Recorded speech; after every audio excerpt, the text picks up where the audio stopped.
जय हिंद दोस्तों, एक बार फिर स्वागत है आपके अपने यूट्यूब परिवार में। और आज हम लोग 15 ऐसे क्वेश्चन लेके आए हैं जो आपके बोर्ड एग्जाम में, 10th के बोर्ड एग्जाम में बार बार ऐसे क्वेश्चन पूछा जाता है, या अंक बदल के या डायरेक्ट इस तरह का क्वेश्चन पूछ दिया जाता है। ये 15 क्वेश्चन नहीं होंगे, अगर आप समझ जाते हैं तो ऐसे क्वेश्चन आपके एग्जाम में बार बार आने वाला है। ठीक है, आते ही रहने हैं। ठीक है, तो पहला क्वेश्चन हमारा है कि निम्नलिखित में से कौन यौगिक संख्या। अच्छा, यौगिक संख्या देखिए, यौगिक संख्या को हम लोग भाज्य संख्या या संयुक्त संख्या कहते हैं। अच्छा, यौगिक संख्या या भाज्य संख्या किसे कहते हैं? तो वैसी संख्या जो खुद के अलावा किसी दूसरी संख्या से भी कट जाए। तो देखिएगा, ये खुद के और एक के अलावा किसी दूसरी संख्या से कटेगा? नहीं कटेगा, तो ये तो होबे नहीं करेगा। ये देखिए, ये 3 और 7 दोनों से कट जाएगा, तो ये हमारा आंसर हो जाएगा। चलिए अगला क्वेश्चन देखते हैं। अगला क्वेश्चन है कि किसी पूर्णांक संख्या m के लिए सम संख्या का रूप है। अब इसमें देखिए, इसमें से ना सम संख्या का रूप देखना है।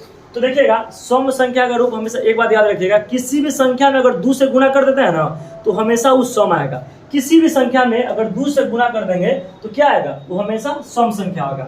मान लीजिए कि m के जगह पर हम 3 ले लेते हैं। ठीक है, तो 3 और 2 जोड़ेगा तो 5, क्या ये सम संख्या हुआ? तो नहीं, ये भी आंसर गलती है। अब देखिए, यहाँ पे 3 की जगह पर m की जगह पर क्या लिए थे? 3 लिए थे, तो 3 दूना 6 1 7, सम हुआ? नहीं हुआ, तो आंसर गलती है। अब देखिए, यहाँ पे 3 लिए, 3 3 6 हो गया। लेकिन यहाँ पे अगर 2 ले लेंगे, मान लीजिए अगर यहाँ पे 3 लिए थे तो 3 3 कितना हो गया? 6 हो गया, ये ना, 3 3 6 हो गया। लेकिन अगर m के जगह पर 2 लेंगे तो 3 2 कितना हो जाएगा? 5 हो जाएगा। समझ में आ रहा है बात? तो याद रखिएगा, किसी भी संख्या में अगर 2 से गुना कर देते हैं हम, तो वह सम संख्या का रूप हो जाएगा। तो ये हमारा आंसर हो गया। तो चलिए आगे देखते हैं हम लोग तीसरा क्वेश्चन। अगला क्वेश्चन हमारा है कि 11/15 का दशमलव प्रसार क्या होगा। देखिए, दशमलव प्रसार को लिखने से पहले जान लेते हैं कि परिमेय संख्या को हम लोग P/Q के रूप में लिखते हैं। अच्छा, और Q वाला जो होना चाहिए ना, शांत अशांत देखने के लिए Q वाला का जो गुणनखंड होना चाहिए, याद रखिएगा, या तो हमेशा 2 के रूप का होना चाहिए, या 5 के रूप का होना चाहिए, या दोनों के रूप का होना चाहिए। इसके अलावा कुछ भी रहेगा तो अशांत। शांत होने के लिए या तो केवल 2 होना चाहिए बटा में, या केवल 5 होना चाहिए, या 2 और 5 के रूप का होना चाहिए। इसके अलावा कुछ भी होगा तो क्या हो जाएगा? अशांत। अभी 15 को तोड़िएगा तो क्या आएगा? 3 गुने 5। अब देखिए, 5 के अलावा 2 के अलावा क्या आ गया? यहाँ 3 आ गया, इसलिए क्या हो जाएगा? अशांत हो जाएगा। चलिए हमारा अगला क्वेश्चन है। तो देखिए, इस क्वेश्चन में लिखा है कि बहुपद इतना और इतना के गुणनफल का घात क्या होगा। ठीक है, तो ऑब्जेक्टिव को ऑब्जेक्टिव की तरह बनाएंगे हम, पूरा गुना करने नहीं चलेंगे। ठीक है, याद रखिएगा, पहला से इसको गुना करिएगा तो y² में y5 से गुना करिएगा तो क्या हो जाएगा? y7, क्योंकि बेस अगर समान हो तो पावर क्या होता है? जुड़ जाता है। तो घात ही ना पूछा है, तो घात माथा पर वाला घ से घैला, घ से घात, याद रखिएगा, हमेशा याद रखिएगा, घ से घैला, घ से घात। माथा पर कोई भी संख्या के ऊपर क्या होता है? घात होता है। तो इसका घात कितना है? इसका घात 7 है। यही हमारा आंसर हो गया। चलिए अगला क्वेश्चन हम लोग देखते हैं। अगला क्वेश्चन हमारा है कि बहुपद 4x² - 4x + 1 के मूलों का गुणनफल ज्ञात करिए।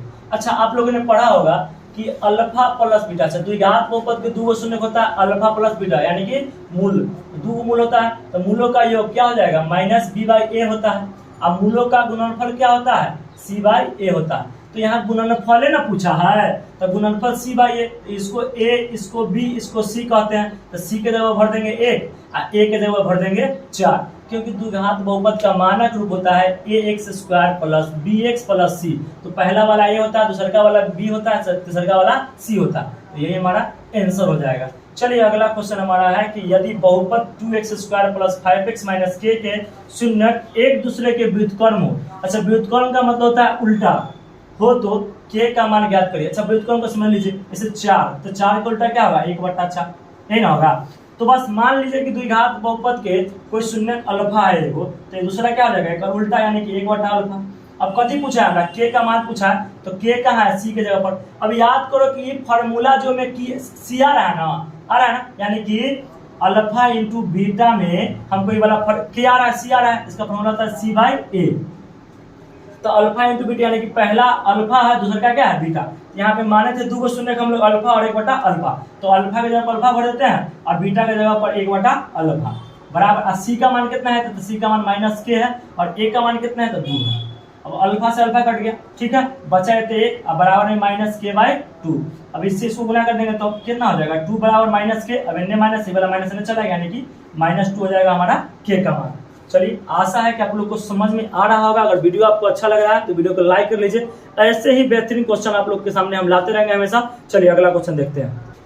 चलिए तो त्रिकोणमिति से क्वेश्चन हमारा आ गया है और त्रिकोणमिति से क्वेश्चन पहला एकदम लॉलीपॉप क्वेश्चन है। देखिए sine square 45 minus cos square 45 का मान क्या होगा।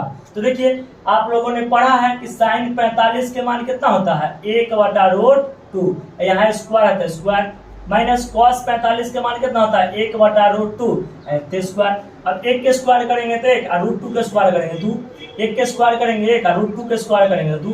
अब देखिए सेम चीज प्लस में या सेम संख्या माइनस में रहेगा तो आंसर हो जाएगा 0, क्योंकि कट जाएगा। ठीक है, तो हमारा आंसर हो जाएगा 0। ठीक है, चलिए अगला क्वेश्चन देखते हैं। अगला क्वेश्चन है कि यदि 2 sin स्क्वायर a माइनस 1 बराबर 0 तो a का मान क्या होगा। ए भी लॉलीपॉप क्वेश्चन है, देखिए गर्दा उड़ा दीजिएगा आप लोग तुरंत देखते, देखिएगा ध्यान से। इनने माइनस में होने जाएगा तो प्लस में हो जाएगा। ठीक है, हो गया।